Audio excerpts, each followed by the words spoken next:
Okay, if we're just getting started, everybody. We had a little technical difficulty, but this is the Southern California Water Dialogue. Welcome. Um, Somewhat ironic title today, Who Will Pay the Price for Climate Change? I want to take a moment and we will give a little time for us to populate. Um, but given what we've been through in the last 15 days and what others have been through in other places with fires reaching beyond the capacity to stop or slow them. The tragedy that's happened, it seems like everybody knows somebody that's been impacted one way or another. Um, I certainly do, and I want to respect everybody's uh, feelings and issues that they're dealing with. So with that, we're glad you were able to get online. Um, we will be moving through our three speakers today, and then we will have the actual dialogue and questions and answers afterwards.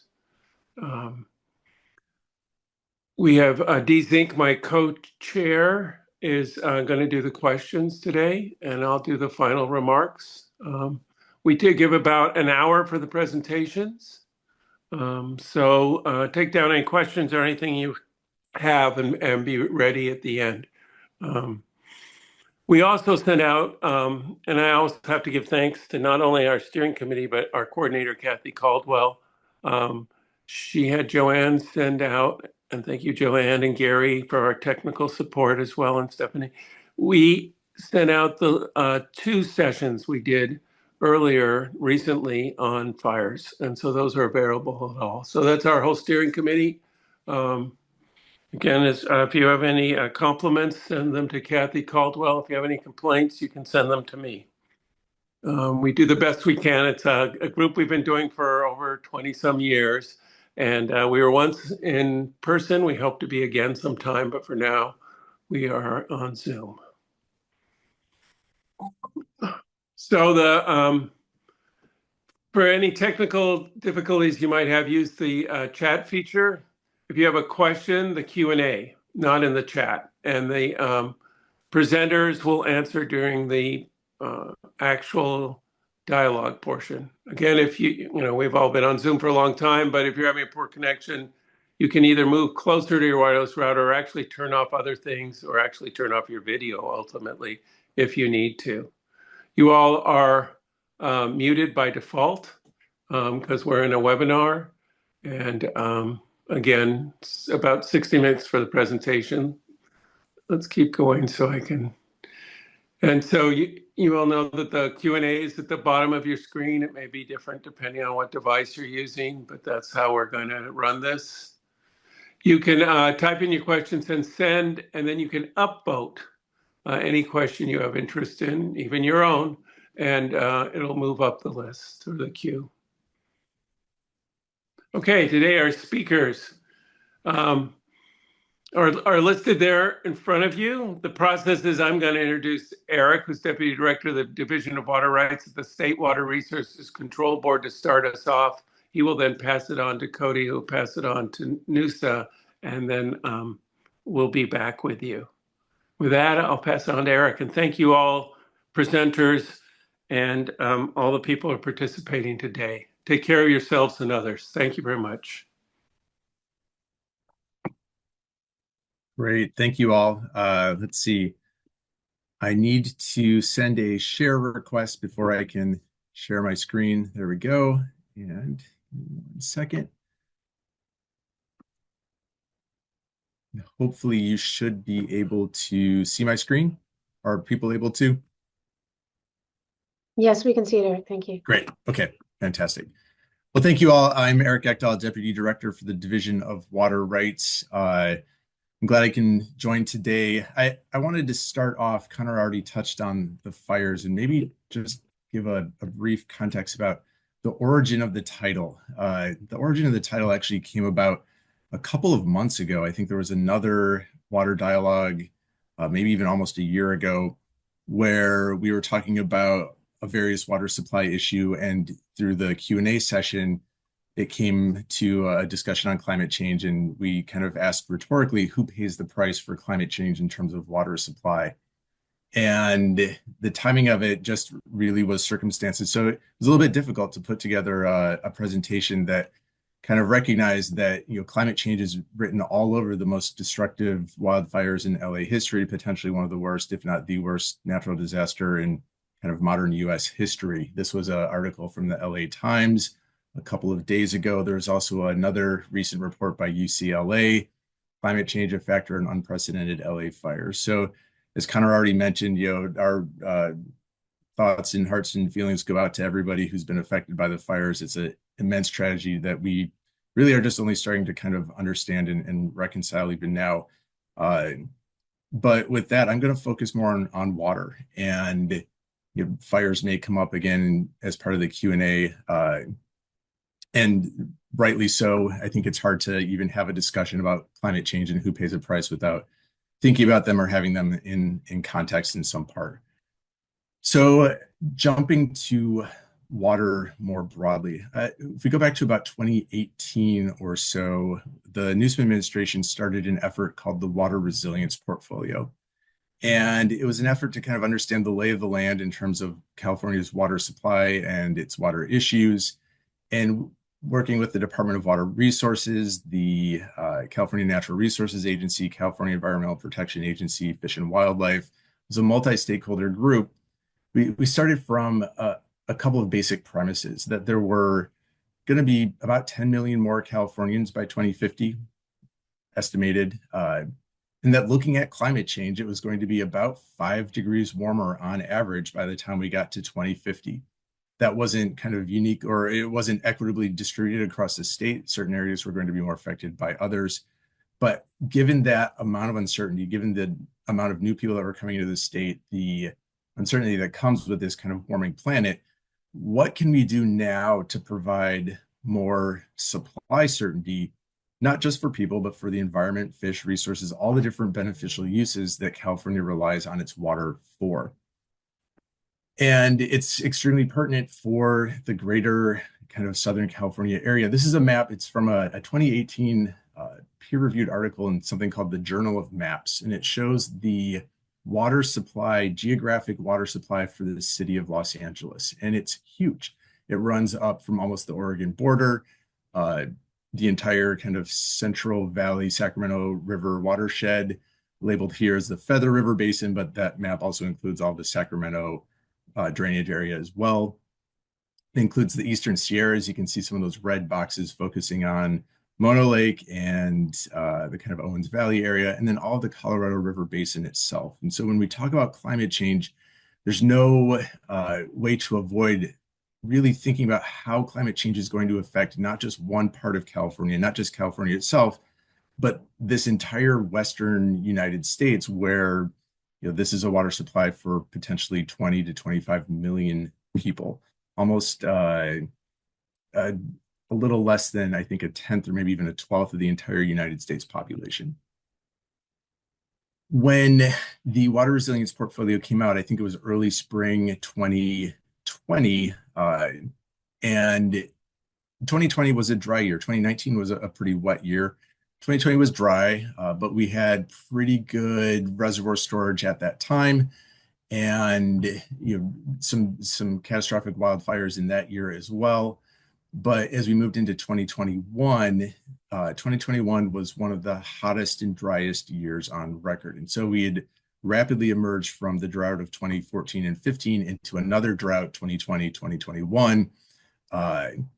2021 was also unique in that it had this unexpected disappearance of runoff. So when we looked at our snowpack in April of 2021, it wasn't terrible. I think it was about 73, 75% for Northern California. That includes the Shasta Reservoir area, Feather River area, Lake Oroville. It was about 73%, but by the time we got to May 1st, it was less than 25%. And there was about a 50% loss of snowpack that never materialized in our reservoirs. And everyone was left scrambling and kind of scratching their head saying, what happened? Then we moved into 2022, And the graph that you're seeing right now, the dark purples are percentage of normal precipitation. You can see the state of California outlined there. The darker the purple, the wetter it was. And between October 1st and the end of the year, we thought we were in a really pretty good position going into 2022. We were sitting at, 100, 150, 200, 300% of normal precipitation for this time of year. And usually that's a pretty good indicator of what the next year will bring. But this year it wasn't. And so this is the snow or the precipitation percent of normal between January 1st and March 24th of 2022. Essentially, we had no precipitation from January through the end of March. It's really unprecedented in terms of recorded history, maybe even in some of the paleoclimate records that people have reconstructed, just how dry that wet season was. And it's the January, February, and parts of March that account for, I think it's over 60% of our precipitation each year. So to get nothing during this time really was pretty scary. Reservoirs were already depleted after 2020 and 2021. And so if you look at that overall time period between 2020 and 2022, it is the hottest and driest 3 years on record for the state of California. It wasn't just precipitation that was off the charts. This is it's a histogram. Basically, it takes all of the high temperatures for the month of September and stacks them up. If you have a count, then it counts as one, and you have another one, and it counts as another one. You kind of add those up over time.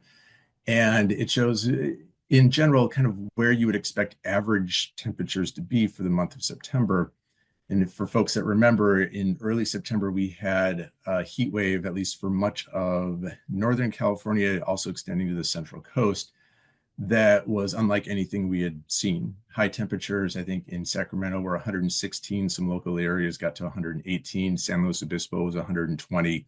And this was kind of indicative of just how incredibly hot and dry this drought period was. And so we started to talk about climate change in a new way. It wasn't a new term kind of generally, but it was in terms of how we looked at it in terms of water supply. And this term was aridification. When you have a hotter, drier climate, there's just more energy in the atmosphere, and you can evaporate water more quickly. It is taken up by plants and then lost to the atmosphere. It's just lost directly from the soil itself. You can have sublimation, which is when a solid turns directly to a gas. It doesn't go through a melting phase.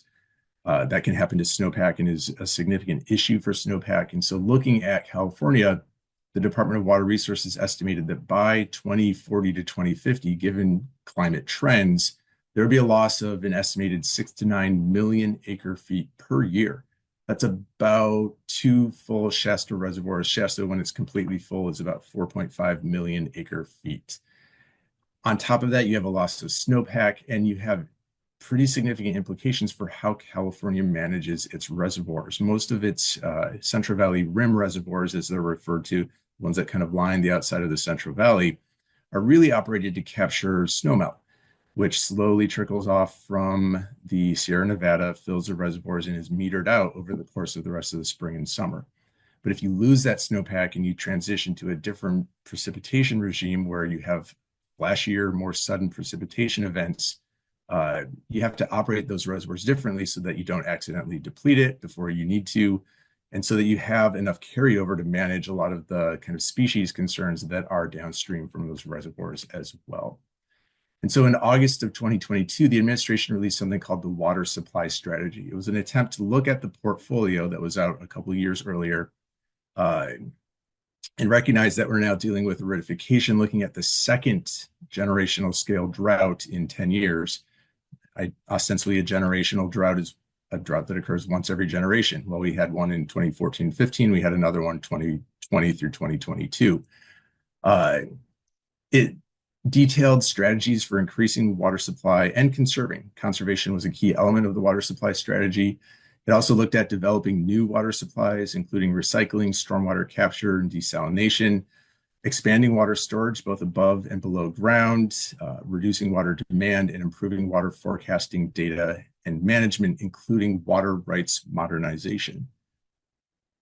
If you look at the combination of the portfolio and the supply strategy, what it really is talking about is an attempt to address uncertainty. How do we look at what we know and plan for it and deal with it into the future? And we actually do have a fair amount of certainty in certain areas.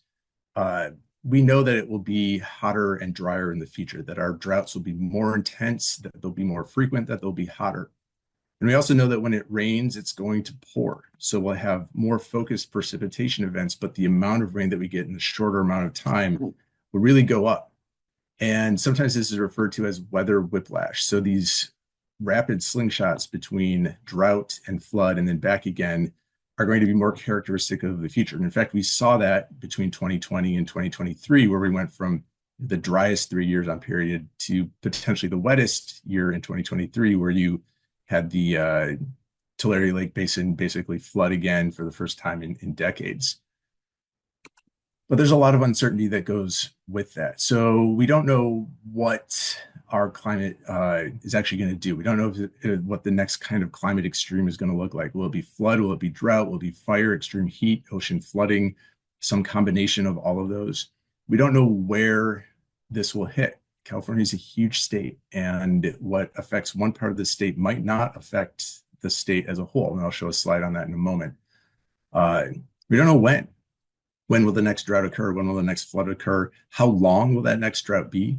One area in particular where this matters for water rights is groundwater recharge. I think there's broad consensus on the benefits of groundwater recharge. It's potentially less environmentally damaging than some certain surface water projects. But how do you invest in groundwater recharge when those flood flows that you're trying to capture might only reoccur 5, 10, 15 years? It puts a very hard cost-benefit analysis on some of these projects. We also don't know who's going to be affected by climate change. Is there going to be disproportionate impacts based on location, certainly, but also the beneficial use of water that we're trying to manage, and the socioeconomic status of the people in a certain geographic location or that depend on the use of that water. And so this is that kind of geographic uncertainty I was talking about earlier. It's from a blog by Daniel Swain at UCLA called Weather West. And it shows the total precipitation anomaly between October 5th and the 1st of January. You can see most of Northern California, we're looking at 150 to almost 200% of average for that time period, and almost complete or the lowest, driest time period on record for much of Southern California during this exact same time period. So the geographic differences in such a huge state can be pretty stark. So stepping back a little bit, we can kind of plan for what we know. And there's a phrase, the known unknowns and the unknown unknowns. I think it was from a former Secretary of Defense in the early 2000s. But we know how to prepare and respond to floods. We know in general how to respond to droughts and prepare for droughts. We know how to use water efficiently.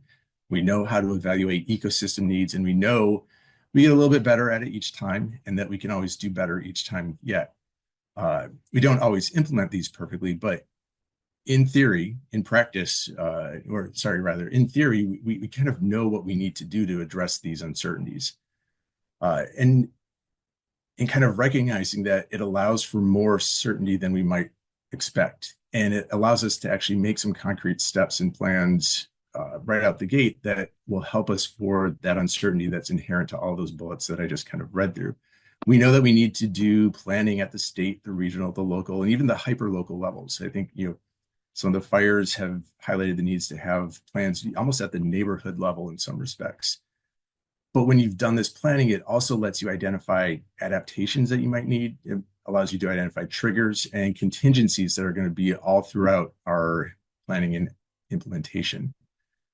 It allows us to make connections. I think that was one of the elements of the water supply strategy. It's also of the water resilience portfolio that, we all kind of operate with these local neighborhoods, local needs, but the way that we're effective and resilient is we maintain relationships with our neighbors, we communicate, and we keep those going so that we know when we have an issue, we can rely on others to come to assistance, help out, and provide support, and then learn from what others have done. We need to make investments so we have infrastructure. And I think the last one is have the hard discussion now. How do you balance ecosystems and supplies? And the last bullet here is implementation. And finally, I'll wrap up with this slide, the question of who pays. Who pays the price for climate change? There's kind of two ways to look at it. The first is fiscal costs, and that's going to be all of us. We have to pay for that risk assessment. We have to pay for that mitigation planning. We have to pay for the infrastructure, the governance, and the relationships that we build. But there's also a water supply cost. And the question that I think is unresolved in a lot of respects is it going to be people? Is it going to be the environment? Or is it going to be both? And if it's a shared responsibility, if the answer is both, how do you split it? Is it 50-50? Do you look at what has been more heavily impacted before? Do you weigh certain needs higher than others? And that really hasn't been done through much of the state. And that's going to be a local, regional, and state values proposition. We could look at Mono Lake as a case study. I'm not going to run through those slides simply for time. And I think with that, I will wrap up and turn it over to Cody Phillips. And as a brief introduction, Cody is a staff attorney for the California Coastkeeper Alliance. And with that, I'll turn it over to Cody.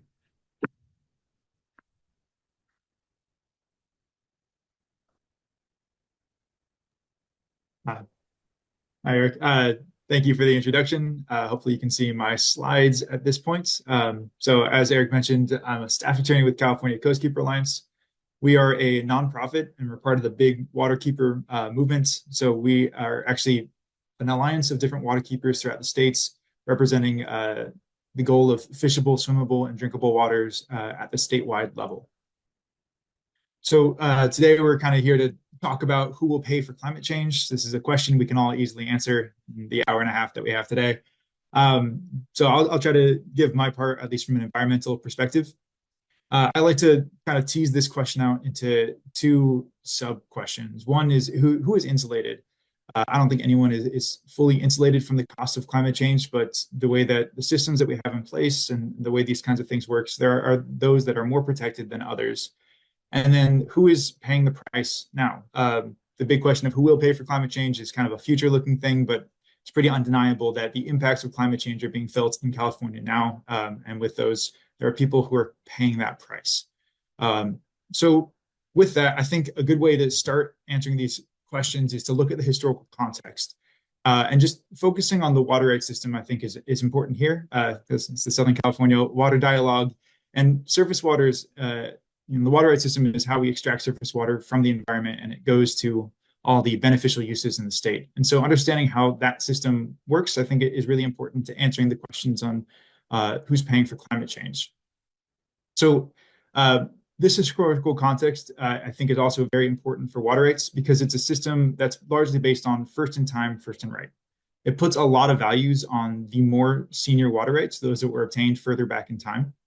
And when you start to look at not just the ideals that permeated California's culture back in the day, but ideals that were legitimized through state laws and policies that shaped property rights and those property rights that are held today, you can kind of see the systemic inequalities that are pretty inherent in the system and the catching up that California has tried to do.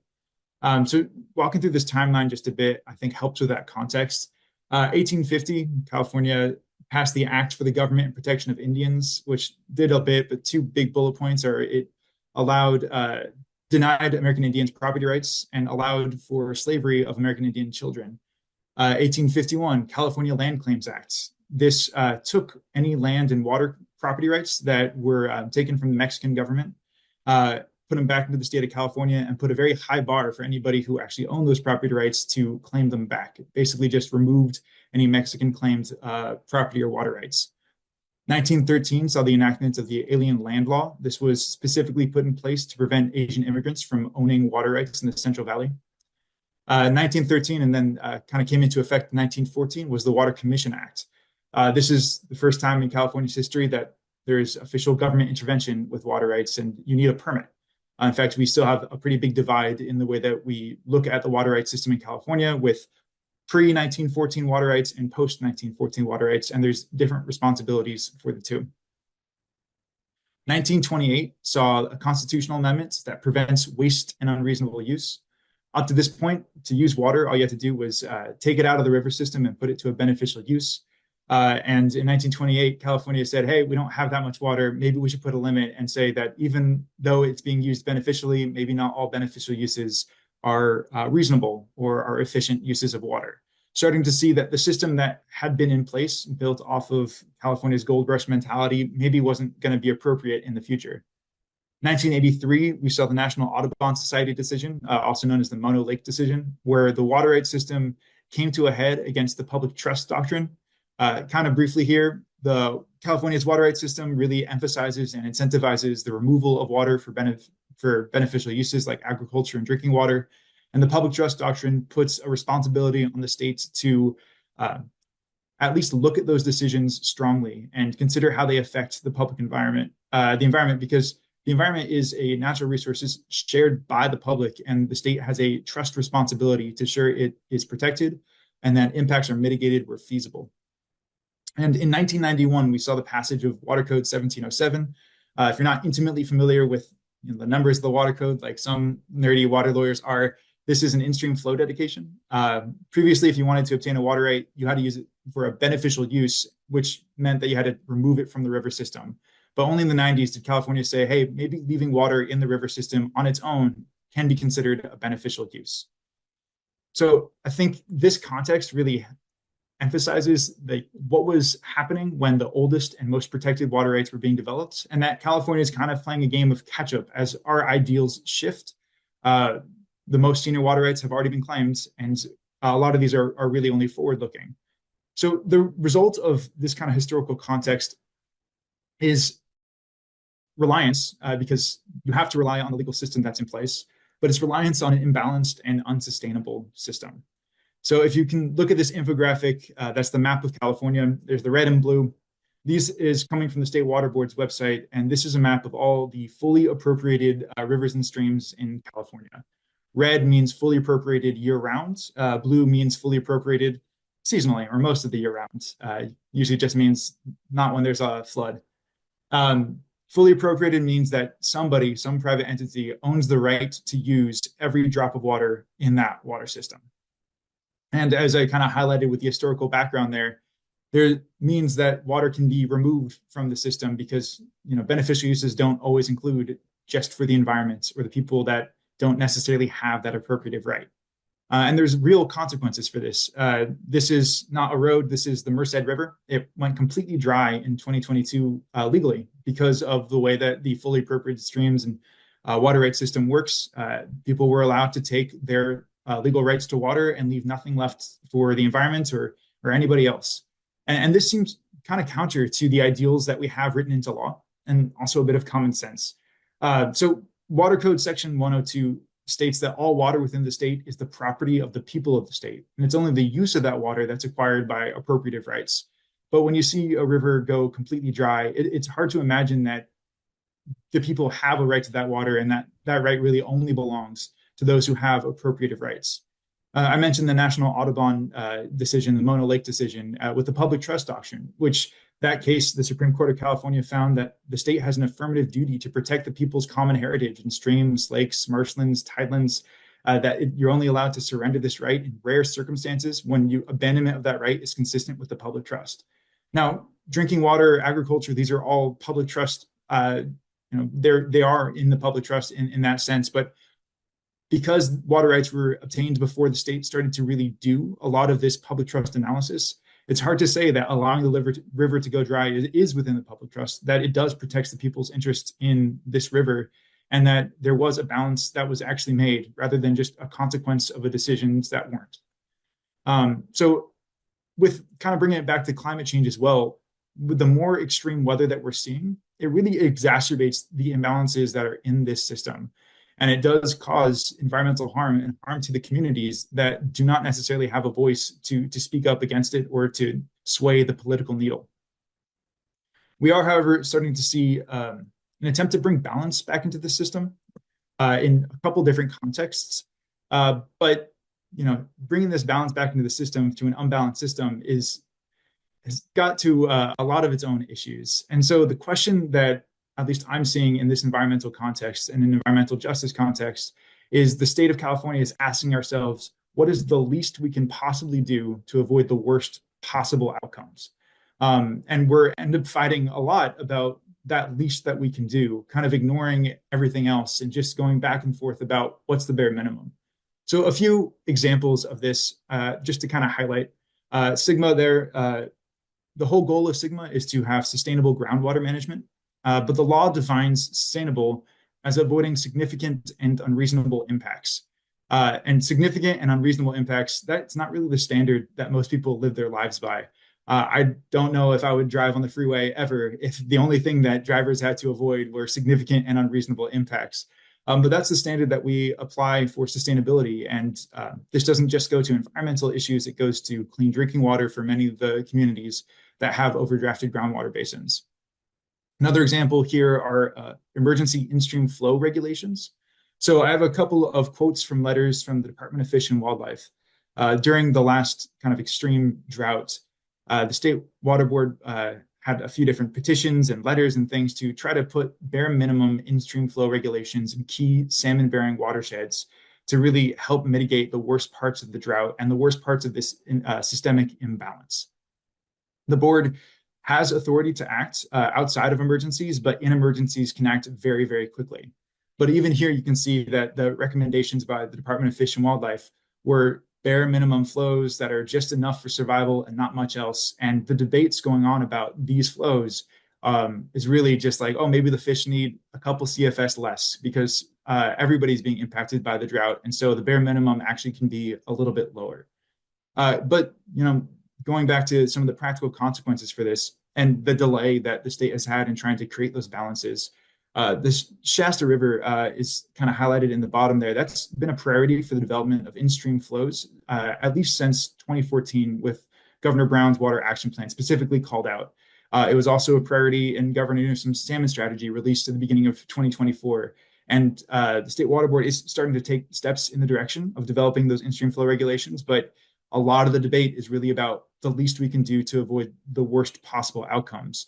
But if you look at United States Geological Survey water gauges for the Shasta River, and you compare that to the in-stream flow, the bare minimum in-stream flow recommendations by the Department of Fish and Wildlife, dating back to the 1930s, for 70% of years in the Shasta River, those flows are lower than the extreme drought because, those flows are lower than the bare minimum flows, even outside of extreme drought.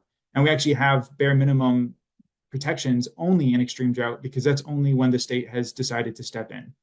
This isn't just an environmental issue. The fishing industry off the coast is shut down completely for 2 years in a row because there's a heavy reliance on the populations of fish in the Scott and the Shasta River watersheds. The Yurok tribe has canceled fishing in all years but one since 2015. It's had to shut down subsistence fishing as well in many circumstances. And so this isn't just a cost to the environment of not trying to create a balance, but there's also a trade-off of different industries, decisions that really haven't been made, but just are the consequences of not necessarily stepping in at the right time and having to step in now. We are starting to see a reversal of this question of what's the least we can do for the environment. We're starting to ask, or at least we, the state of California, what do we actually need? Not just what's the least that we can give up. And so I think an example of this are the Making Conservation a California Way of Life regulations. I'm sure many people are familiar with these, but the goal there is to create a water efficiency budget for most of the water suppliers throughout the state. Basically asking, well, what would an efficient use of water be in your specific climate with your specific needs?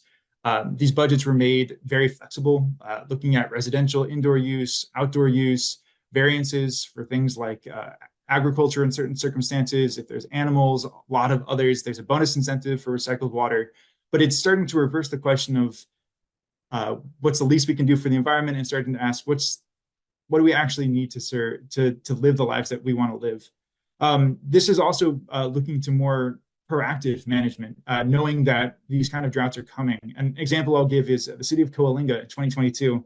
So before these regulations, water cities and water suppliers have what are called water shortage contingency plans, where when there's drought on the horizon or demand outstrips supply, they go through steps to ensure that they can conserve water and protect that supply. There's always been issues. It's expensive to ramp up these programs. There's always a hope that rain will come. The city of Coalinga told the Department of Water Resources in July that it had plenty of water for the year in 2022. A month later, it said it was going to be out by December because it didn't decide to do any of the water shortage contingency actions that it had in its plan. And so having something that plans ahead and creates these budgets and has goals ahead of time, that proactive management is absolutely essential in a time of climate change and weather whiplash. But there's a cost to these kinds of shifts. And like many things, these costs often are borne by the people who are least able to pay these costs. So I have two bills kind of highlighted here, AB 755 and AB 1827, both that California Coastkeeper Alliance sponsored by Assemblymember Pappen, that try to recognize that these conservation plans are coming, and that as people use less water and there has to be recoup of infrastructure costs, that we're going to see more of water bills allocated to the fixed meter cost that has to do with infrastructure rather than the variable water cost, which is directly tied to how much water you use. And if you're already conserving quite a bit of water and you don't really have room to conserve more, as that fixed cost goes up, your water bill goes up, and that has disproportionate impacts.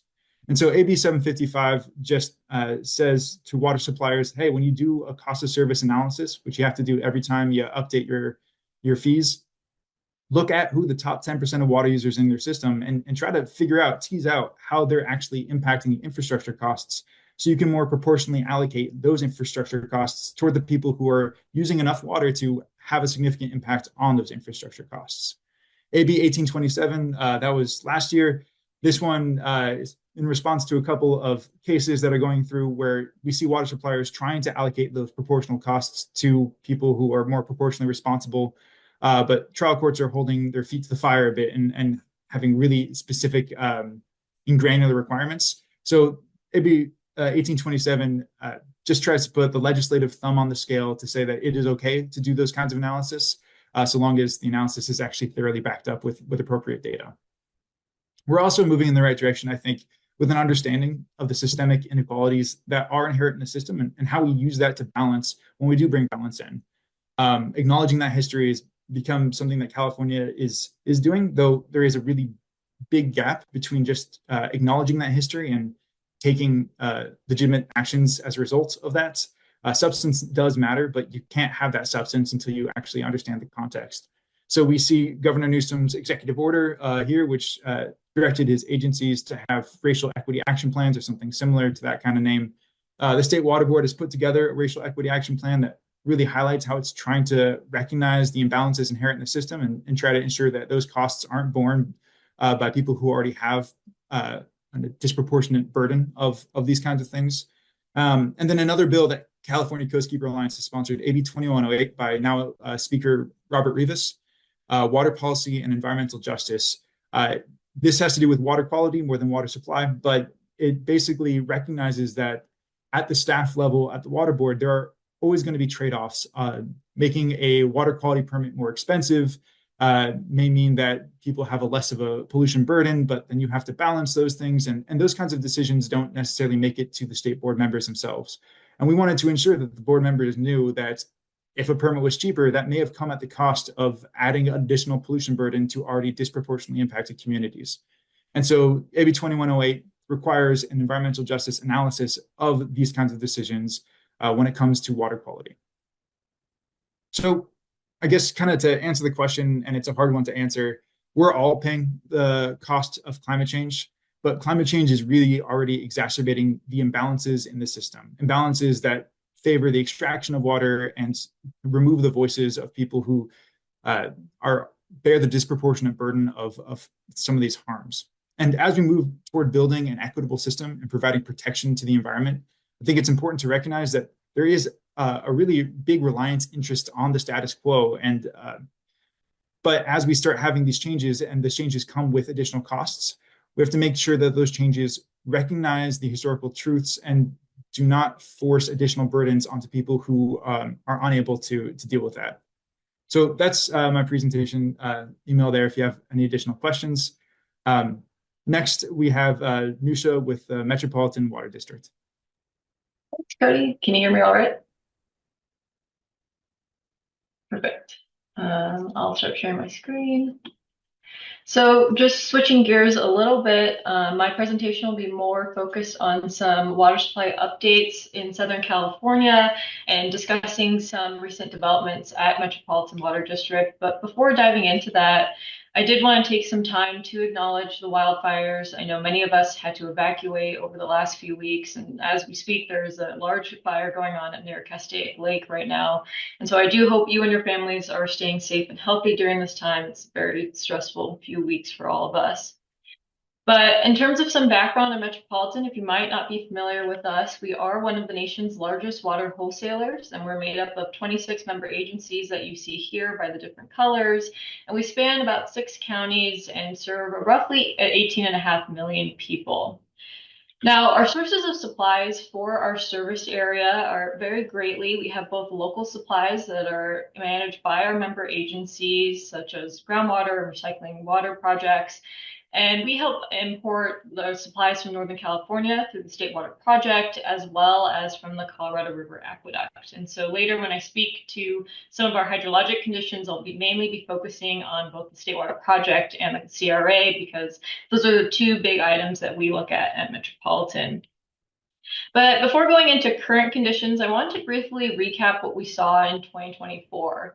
And it was somewhat of an abnormally normal year for us in terms of hydrologic conditions. We saw pretty good precipitation and snowpack, both within the Northern Sierra as well as the Upper Colorado River Basin.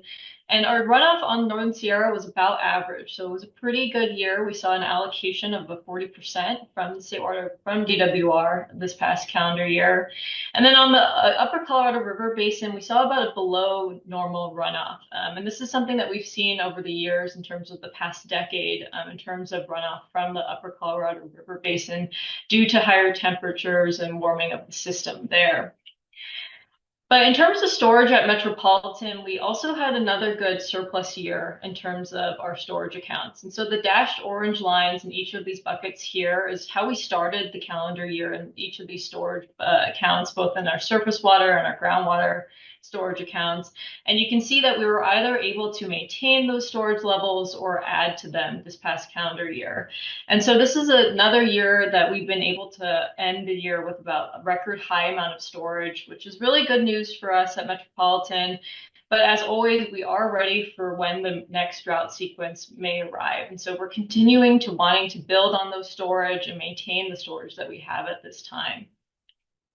Now, in terms of what we're seeing right now in terms of hydrologic conditions, in the Upper Colorado River Basin, we have slightly below normal snowpack there right now. And so we did see some snow improvements in November and December timeframe there, but it's been a pretty slow January in the Upper Colorado River Basin in terms of that snowpack. Now, switching to the Northern Sierra, we kind of see a similar story. We had a pretty good November and December in terms of precipitation, but you can see by that orange line that's kind of flatlined during the month of January. And so we haven't seen that much activity. And the same really can be said when we look at the snowpack within the Northern Sierra as well. So above normal conditions, in that November, December timeframe, but it really has slowed down since then. And it's been a pretty dry January. But for now, that snowpack is above normal in the Northern Sierra, but the rest can't really be said in the other parts of the Sierra Nevada. So in the Central Sierra, which is very important in terms of San Joaquin River flows, it's about 74% of normal as of last week.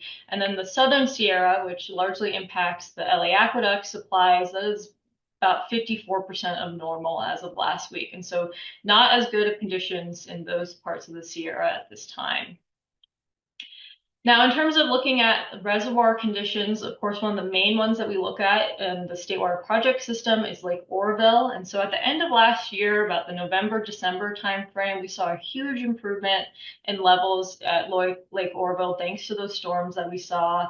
And since then, we also have seen an increase in this calendar year, which you can see in orange. So that's been pretty good news in terms of Lake Oroville. And although I don't have a slide on it, we see similar things with the State Water Project share of San Luis, which is where Metropolitan stores what we call carryover supplies from year to year. And so we've seen good improvements there as well.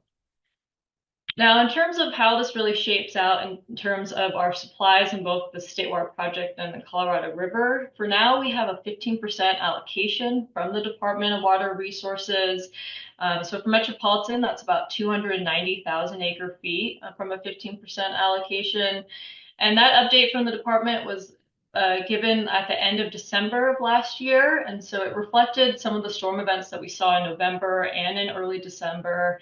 And so we have seen improvements in the storage conditions since they released that allocation, but because January has been so dry on the system, we'll have to see exactly what the department decides to do in the coming weeks as to whether or not they'd like to increase the allocation any further.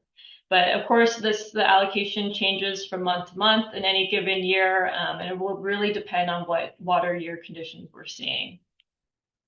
Now, on the Colorado River side of things, Metropolitan doesn't foresee any impacts on our Colorado River supplies in this current calendar year and in 2026 as well. But you might have heard that we are currently, along with other basin states, engaged in some negotiations in terms of management of the Colorado River because the interim guidelines are set to expire at the end of 2026. And so in the coming months and years, we'll learn more exactly how these negotiations will shape out to be and how exactly that will affect the supplies that we receive from Metropolitan. But in terms of just looking at this calendar year, in terms of our water supply and demand balance, our total estimated supplies as of right now is a little over 1 million acre feet in terms of both our Colorado River and State Water Project supplies. And the current demand on Metropolitan is around 1.45 million acre feet. And so that leaves us with a gap of around roughly 400,000 acre feet. But given our various different drought actions and that plentiful amount of storage that you saw earlier, we will be able to meet that gap this year, which is good news for us this year. But in terms of looking at planning around different allocations this year, about roughly around a 30 to 35% allocation, we expect to be in what we're calling a little bit of a drought mode in terms of how we operate our system and push supplies throughout the system. And around those allocations, we expect to be a bit balanced within our system. And then beyond that, we feel that we'll probably be in a surplus mode where we'll be able to add more into our storage accounts, as well as help hopefully provide more local supplies to our agencies as well. And lastly, I just want to end with some recent developments that Metropolitan has undertaken because we're continuously trying to look for ways to either maintain our storage system or add different storage supplies, as well as improve any current infrastructure that we have. And so to that end, in the short term, we're working on the Pure Water Southern California project that our board is considering, as well as our board also recently approved investing additional money in the planning and studies efforts for the Delta Conveyance project. And they also had approved additional water transfer options north of the Delta. So various new supplies that we could hopefully tap into in the coming years, as well as we also received some federal funding on a relatively new storage program that we have in Antelope Valley, East Kern. And with that, that concludes my presentation.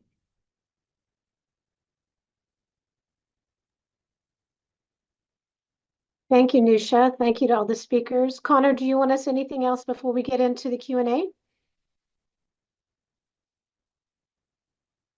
If not, I'd like to ask our staff to thank you, Stephanie, for this is a quick reminder about how we handle the Q&As for our webinar. Go ahead and go to the next slide. Just a reminder that the controls are likely at the bottom of your screen, and we don't respond to questions in the chat. We respond to them in the Q&A. Next slide. We can, if you really like a question, you want to make sure we get to it because sometimes we do run out of time. Give it an upvote, give it a thumbs up, and that will move it up to the top of our queue. Next slide. Okay, can we hold that slide for later and then move to the cameras and ask our speakers to please turn their cameras on? All right, thank you very much. I'm going to go ahead right now. We just have a couple of questions in the chat, but we're going to start out with one from Diane Wallace. And she notes that on a road trip last May and June that they drove by Mount Shasta and were amazed how much snow was on all sides of the mountain. And so she's asking if, I think maybe this was to you, Eric, but if you're saying that in 2050 we'll have significantly less snow on California mountains. Yes, we'll have significantly less snow as kind of a multi-year average. From year to year, you might have a very snowy year, but you'll have it then punctuated by a couple less snowy years. And as kind of like an overall projected average, we'll have less snow. Nisha, do you want to add to that response? No, not much. That's kind of what we've seen from recent studies that have come out as well. Okay, thank you. The next question is for you, Cody, and this is also from Diane. She's asking if it's true that a private water company was allowed to purchase the Kern County Water District. And if so, what can be done to prevent that from being done in other places in California? I don't have a really good answer for that one. I will say that private control of water is not necessarily a bad thing on its own. I mean, we all rely on private water rights. Every time you turn on your faucet, they're not necessarily public water rights, but they're just. I think the emphasis is on the balance of understanding all those things. And I'm just going to add in there, Kern County Water Agency is a fellow contractor on the State Water Project with Metropolitan. I'm not aware that they have been sold and are no longer a fellow contractor in that way. And Brandon Goshi is online. He's the interim group manager for our Water Resource Management Group. Brandon, is there anything you want to offer on that note? You're on mute right now. I'm sorry, say that again. The question. The question was whether Kern County Water Agency has been purchased by a private company and whether that could be prevented in other places. And I was saying that I'm not aware that they've been purchased and we work with them as fellow contractor. So. Yeah, the Kern County Water Agency hasn't been sold to my knowledge either. Okay. All right. Thank you, Brendan. Okay, the next question is for everybody, but especially for you, Eric. And this goes to the executive orders that President Donald Trump has issued, and specifically asking the Secretary of the Interior and the Secretary of Commerce, in light of the recent fires, to address California water policy with the subject or title, Putting People Over Fish, Stopping Radical Environmentalism to Provide Water to Southern California. Has the state board seen this order, and what is the initial reaction? Any concerns that this will impact California policy? Yeah, no, we certainly have seen it. It's very new, just a couple days old. So we don't have an official response at this point, and there's teams of people looking at it. But I will say at a high level, we're not really sure what it means. The directive seems to indicate, if you read it, pretty ambiguous. Seems to direct us to, or seems to direct the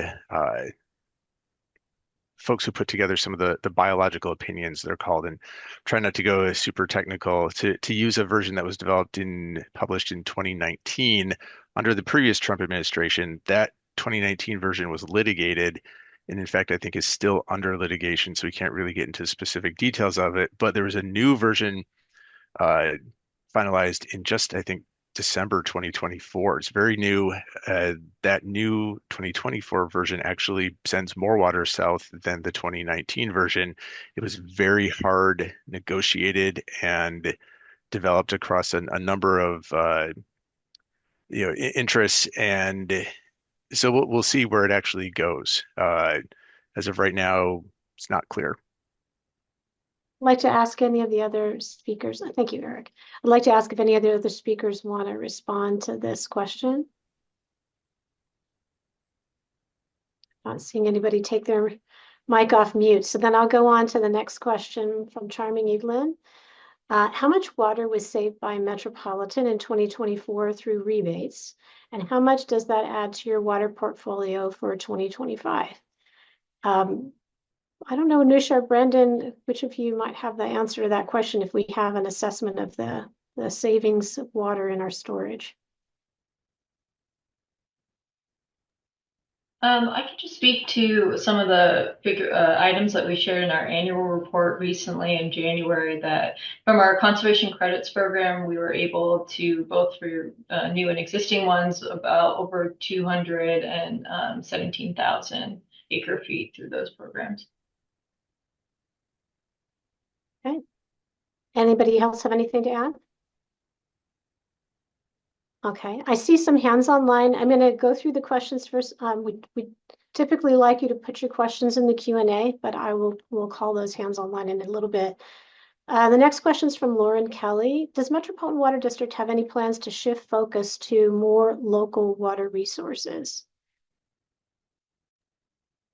I would say yes, we're looking for different ways to diversify our water resources. You can see that in our efforts in the Pure Water Southern California, which is our work towards a large scale recycled water project. So that's something that a lot of our teams at Metropolitan are working on and that our board is considering at this time. Thanks, Nisha. Brandon, you want to talk at all about the past in our IRP and investments in local supplies? Yeah, thanks, Dee. Yeah, I was going to say maybe shift isn't the right word. For decades now, we've had an increased emphasis on development of local water resources. We've had our local resources program that incentivizes the production of local resources, and that covers new water recycling, other water resources, and even groundwater cleanup.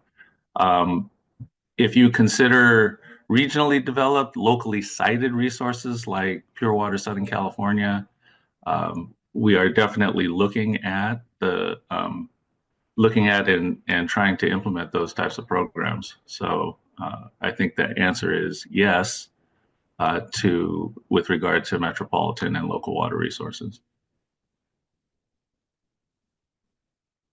Thank you, Brandon. Thank you, Nisha. I'm just going to remind people as I go through the questions that the title of our program is Who Will Pay the Cost of Climate Change? And I want you to think about that as you're asking your questions to make sure we're really hitting on this topic while we have this great panel. So the next question I have is from Charming again, and it says, given the slides from Cody about doing the least to stop the worst, Nick, how would you, at Nick, so I'm not sure, I'm just going to say panelist, how would you address this on behalf of the water board? So Eric, to you, I guess, both of you. Yeah, so I think that that's a really hard question. I'd like to think that we're sometimes doing more than the least, but in terms of in-stream flows, I think sometimes we're challenged. And there's a whole number of reasons why. One is just having the right amount of data.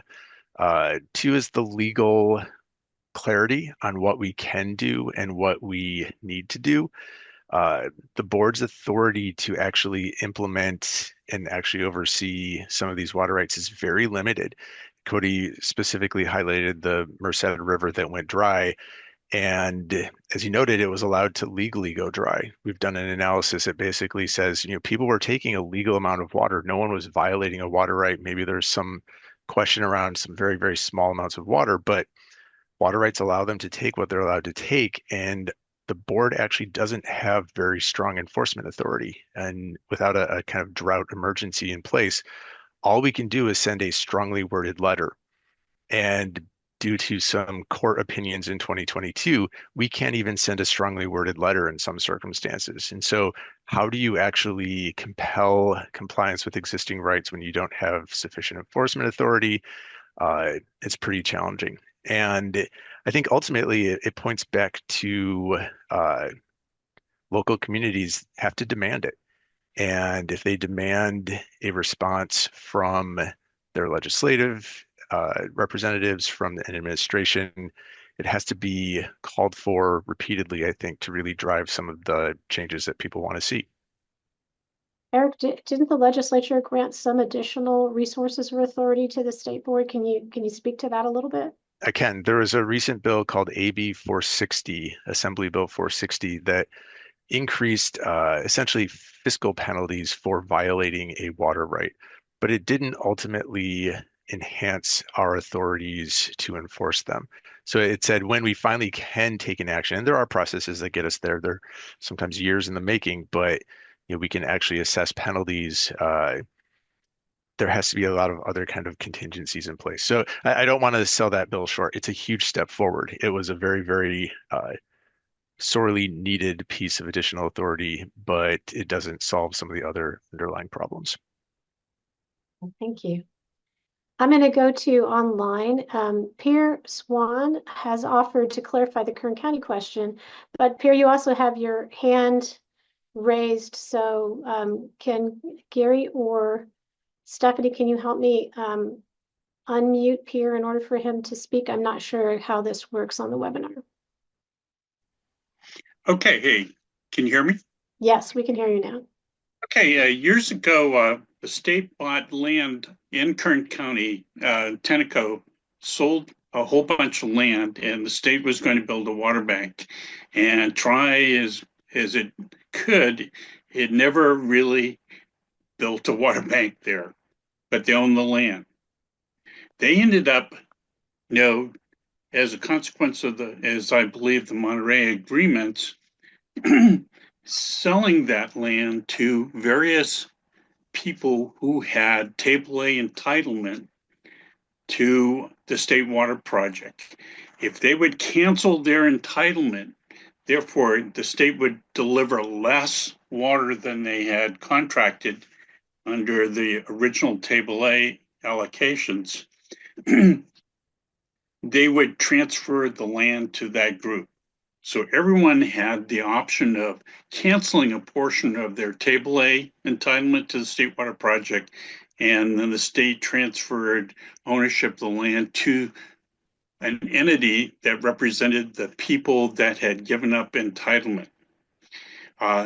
A very large landowner in that was Paramount Farms at the time, and most of it is on what's called the West Side Mutual. And they gave up a bunch of their Table A entitlement in order to get that, and then they, at their expense, put the money in to develop the water bank, and which was not successful before that. So they created something out of nothing. They gave up some of their entitlement to the State Water Project in order to get it, and then they financed and paid for all the wells, all the canals, all the pipelines, the inverts, everything to build the water bank that exists today. Thank you. Thank you, Pierre. Appreciate that background information. And just want to, for those of you on the call that may not be familiar with mutual water districts or agencies, there are a number of mutual water agencies or districts across the state that are privately run. They're not businesses necessarily or viewed quite that way, but they are smaller water agencies. Maybe Eric or Brandon, you could illuminate that a little bit better than I just did, but just want people to understand what a mutual water agency is. Why don't you go ahead? Yeah, I think you did a good overview. It's essentially a group of private entities that collectively get together and manage water at a quasi local governance level. They don't quite have all of the same powers and authorities as a true local government would, but they can operate in terms of negotiating contracts and negotiating other kind of elements of managing and governing a water right, for example, as a collective entity. Thank you, Eric.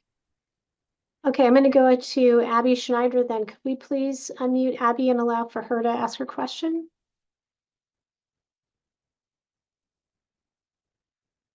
Dr. Schneider, I see a mute. Does that work? It does. Go ahead. I'm sorry, I actually don't have a question. Do you have something you want to share? No, my Okay. hand is not in fact up, except now I see it's up, but it's not up on my computer. All right. Well, we tagged you apparently, Abby, because we just like to have you involved and engaged. I'm happy to offer thoughts, but like it's not my hand on my computer.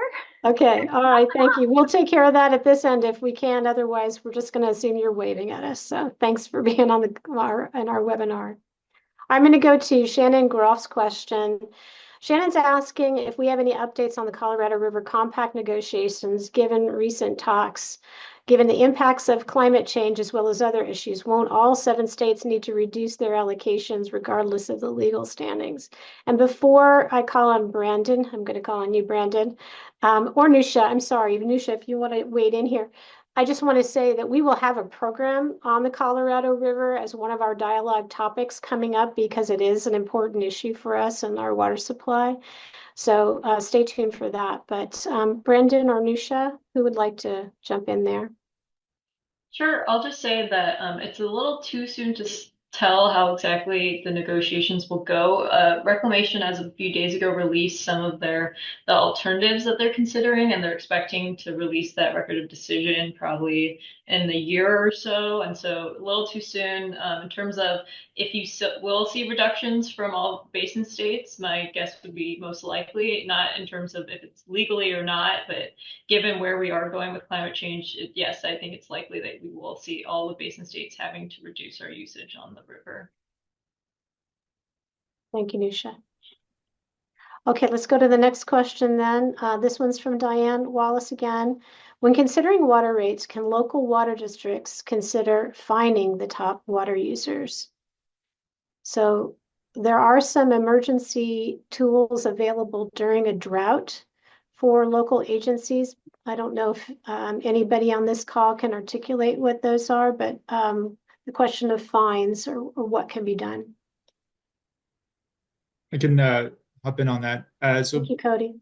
There's something called Proposition 218 that says that when water suppliers are figuring out fees for water service, it has to be directly proportional to the cost of service. So pretty much the answer is no. They can't just fine somebody for having more water use. They have to tie the cost of that water use toward the service associated with that water use. That said, generally speaking, the more water you use, let me rephrase this. The last drop of water is almost always the most expensive water that a water supplier obtains. There are a lot of infrastructure costs as well, with making sure that the system is capable of handling the maximum demand on any given day. And so there are ways of trying to design water rates where those proportional differences for those who use more water pay the proportional costs of that last most expensive drop, and to have the higher system where those who aren't using very much water at all can pay for the cheapest water in the system. Thank you, Cody. Does anybody else want to offer any additional information on that topic?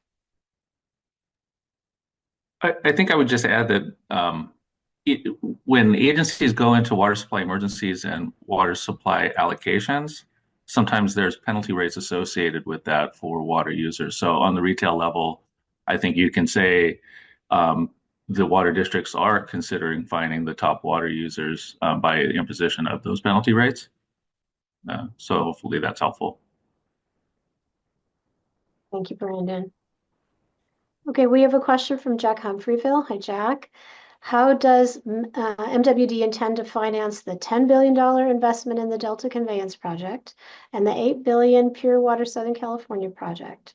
Over the 10 to 12 years of construction, there will be no resulting revenues. How does Metropolitan intend to finance these projects? Will it require increases in real estate taxes?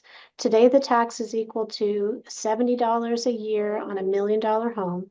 Over time, this would increase to over $500 over the next decade, according to a recent article.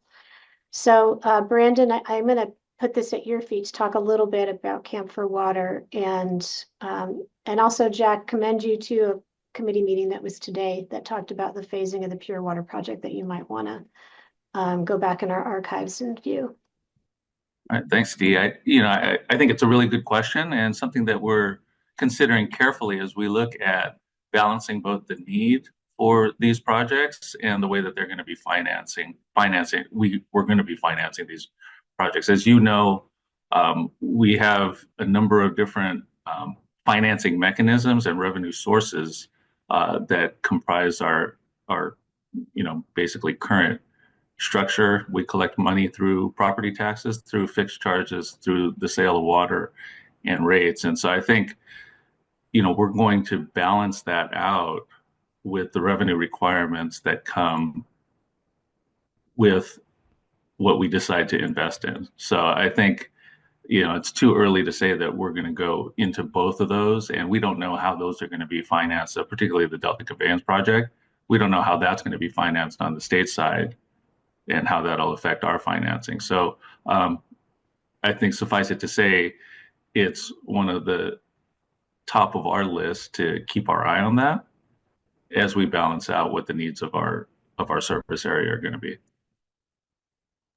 And that I realize I spoke in an acronym, but that is our climate adaptation master planning process that we're undertaking right now, which is to set up tools to help our board evaluate some of these projects and the resource needs of the region, as well as how we pay for things. That's the last question that I see. I really thought that this program might move into pay me now or pay me later kind of a theme, because some of the concerns that we're seeing play out real time and have continued to see play out are challenges about what do we need to invest in sooner than later in order to limit the costs and the impacts on our communities and the environment, et cetera. But if we have no more questions, I'll turn this back over to Connor so that he can help close us out with his observations and set up for next month. Thank you, everybody. Thank you, Dee, and great job with the questions and answers. I want to thank all the people for participating. As always, it's a great dialogue, and I'm glad we have the time, and want to thank the speakers for getting everything in beforehand. Also for all of those who assisted. It's hard to ignore that all three elements now are tied in terms of air quality and the impacts on water, especially in small systems that they're having after the fire here and others have had in our upper watersheds after the Pixie Fire in the Feather River. It's hard to ignore the relationship, obviously, between fires and water, and then the extremes of climate change, as Eric mentioned, the driest and the wettest. The late, great statement from our former deputy director at DWR who worked at PCL, Jonas Mitten, would say that we shouldn't use the word drought because droughts end, and we're kind of always should be planning for the driest day plus fire. So I again want to thank all of you. Take care of everyone keep in touch with people as we go through yet another extreme from climate change, and we all have to move forward together and figure out how we survive in this brave new world. Thank you. Good night and good luck. Connor, can I just say that there was a question about the presentations. Yes, our presentations. Oh, yeah, thank you. Yeah. The presentations will be up soon. We don't know when exactly, but as soon as we can get them up, both the recording and the presentations, as are our past ones on our Southern California Water Dialogue website, and they're under resources and presentations. And our next meeting will be February 19th. Again, any feedback, let us know, or any ideas for future water dialogues.